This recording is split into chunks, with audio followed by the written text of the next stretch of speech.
So today we will start with the new topic that is called as electron spectroscopy for chemical analysis. Electron spectroscopy for chemical analysis. It is also called as ESCA. Very important topic, ESCA.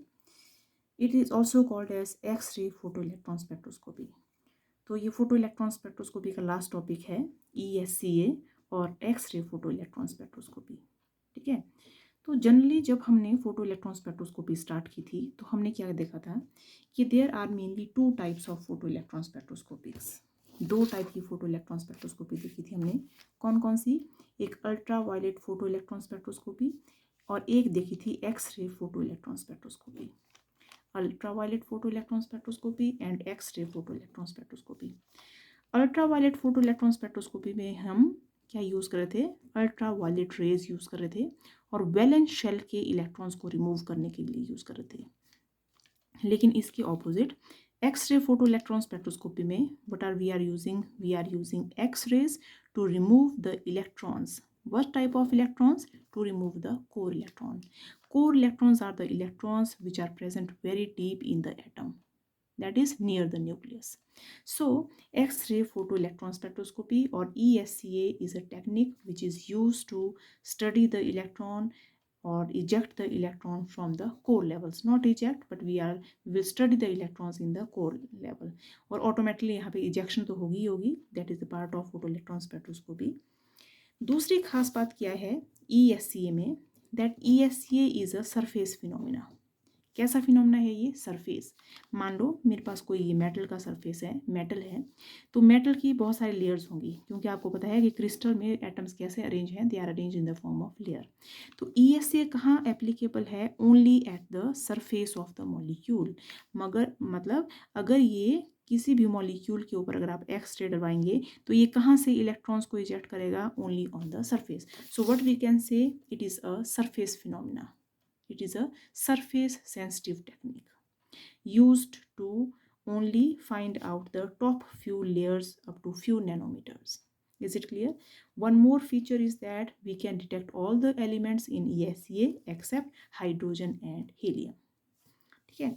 So हमने last video में भी देखा था जब हमने photo electron spectroscopy start की थी कि फोटो इलेक्ट्रॉन स्पेक्ट्रोस्कोपी में हम क्या फाइंड आउट करते हैं? We find out the binding energy of the orbital.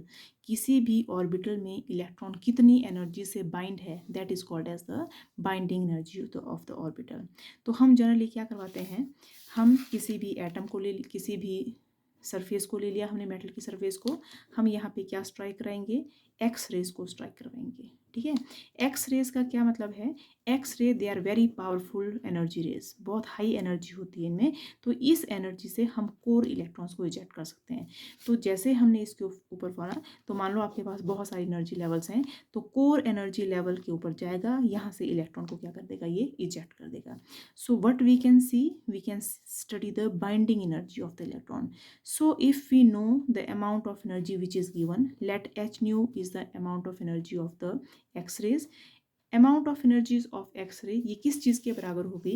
It will be equal to the binding energy of the orbital. किस एनर्जी से जो इलेक्ट्रॉन है वो उस ऑर्बिटल में बाइंड हुआ है, प्लस जितनी एनर्जी से इलेक्ट्रॉन यहाँ से निकला, that is called as the kinetic energy plus the kinetic energy. Is it clear? अब हम क्या मेजर करते हैं यहाँ पे? हम मेजर करते हैं kinetic energy. Energy of the X-rays we know, ये हमें पता है, ये हम फाइंड आउट करते हैं. If we know these two values we can find out the binding energy of any element which we have to detect. So this is the core principle of the photoelectron spectroscopy. So what I have written here, h nu is equal to kinetic energy plus binding energy. This is the energy of the x-rays, this is the energy of the kinetic energy of ejected electron, and this is the binding energy of the electron. So by knowing these two values, what we can find out? We can find out the binding energy of the any orbital in any atom. Now what are the different source of x-rays which are used in ESCA? So we have two source of light or two source of radiation. First source is mainly magnesium which provides energy of 1254 electron volt. तो you can imagine how much energy is this. Second source of X-rays is aluminum, and it provides the energy of 1487 electron volt. Both these sources may be used to produce the X-rays. Is it clear? ठीक है. अब एक बड़ी खास बात है कि जब भी हम बाइंडिंग एनर्जी को फाइंड आउट करते हैं, किसी भी एटम की बाइंडिंग एनर्जी को फाइंड आउट करते हैं, तो जैसे हमारे हाथ में हमारी जो फिंगर्स हैं, हमारी फिंगरप्रिंट सबकी डिफरेंट डिफरेंट होती है, वैसे ही किसी भी एटम के ऑर्बिटल की बाइंडिंग एनर्जी भी क्या है, it is the feature of that atom. किसी भी एटम के ऑर्बिटल की binding energy is different from any other atom. So what we can say, this is the feature of that atom, or what we can say, this is characteristic of that atom. So by knowing the binding energy of any unknown element, अगर वो उस range में आ रहा है, तो what we can say, we can identify that element. हम किसी भी एलिमेंट को आइडेंटिफाई करेंगे, क्योंकि सब एलिमेंट्स की बाइंडिंग एनर्जी डिफरेंट होगी. तो by knowing the binding energy what we can do, हम किसी भी एलिमेंट को आइडेंटिफाई कर सकते हैं. तो अगर हम किसी भी एलिमेंट को आइडेंटिफाई करते हैं, तो this is used in the qualitative analysis. हम किसी भी चीज़ को जांच कर रहे हैं कि how is it, what it is, क्या है ये चीज़, कौन सा एलिमेंट है ये, तो कहाँ यूज़ हो रहा है, it is used in the qualitative analysis. Is it clear? ठीक है. अब जो हमारा जो ESCA पढ़ रहे हैं हम, ESCA में मेरे पास जो ग्राफ आता है, ग्राफ है कुछ ऐसा ग्राफ है. ठीक है. ग्राफ में हम क्या देखते हैं, we see the chemical shift. क्या देखते हैं? Chemical shift. और इस तरफ क्या आता है आपके पास? Number of electrons. एक तरफ केमिकल शिफ्ट, एक तरफ नंबर ऑफ इलेक्ट्रॉन्स. ठीक है.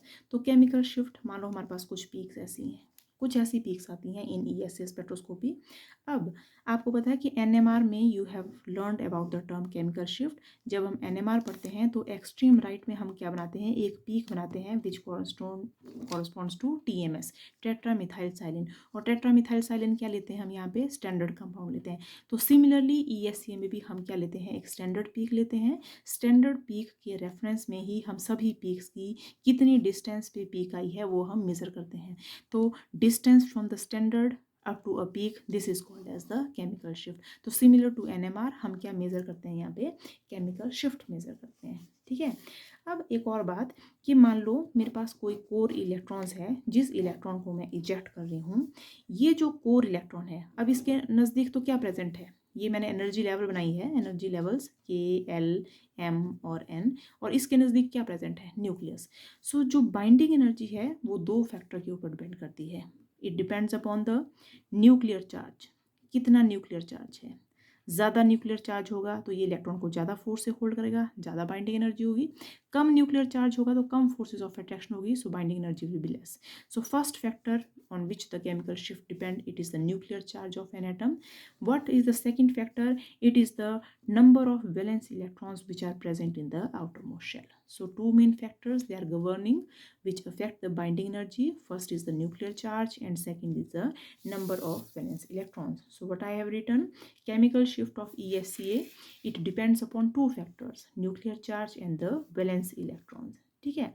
तो हम क्या करते हैं? केमिकल शिफ्ट को मेज़र करते हैं. और केमिकल शिफ्ट क्या मेज़र होती है? It is a energy difference between the peak of the compound to be studies.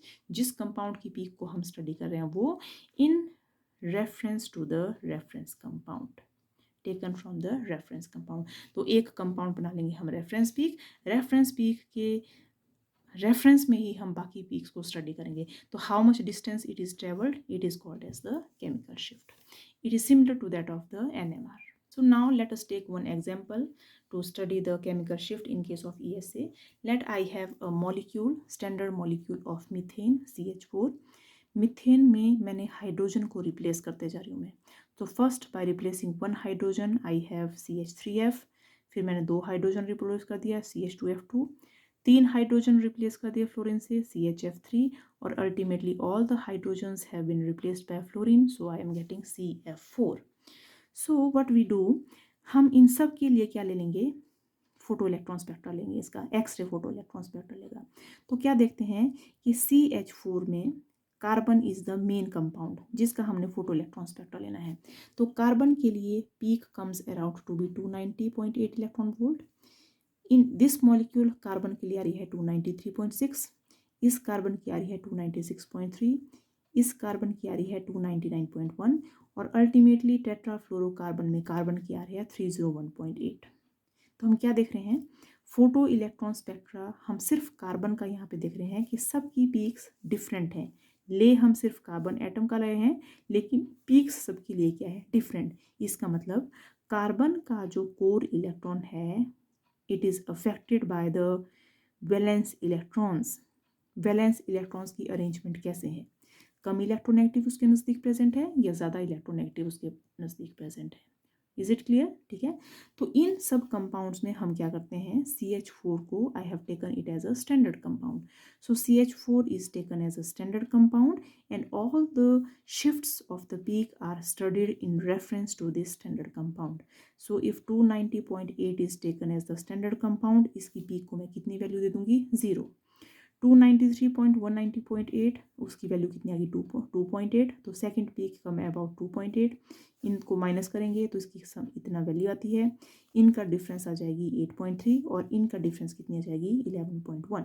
So what will I get, I will get peak, first peak at 0, second peak at 2.8, third peak at 5.5, fourth peak at 8.3 and fifth peak is at 11. So here CH4 it is taken as the reference compound और last में किसकी peak है, CF4 at 11 H nu. It is not H nu, it is electron volts. Is it clear? ठीक है, तो this is I have written in the photoelectron spectra we have plotted a graph between the chemical shift versus the number of the electrons. So you can see here number of electrons emitted versus the chemical shift. ठीक है, तो मान लो मेरे पास कोई peak आती है यहाँ पे, तो एरिया ऑफ द पीक, मान लो मेरे पास कोई पीक आ रही है यहाँ पे, एरिया ऑफ पीक क्या बता रही है हमें, नंबर ऑफ इलेक्ट्रॉन्स। तो ये किसी की क्वांटिटी को भी रिप्रेजेंट कर रही है। ठीक है, तो this is also used for the quantitative analysis because we are getting the number of electrons. Is it clear? ठीक है, सबसे बड़ी बात, chemical shift is specified as the binding energy on X axis spreaded up to 10 electron volt.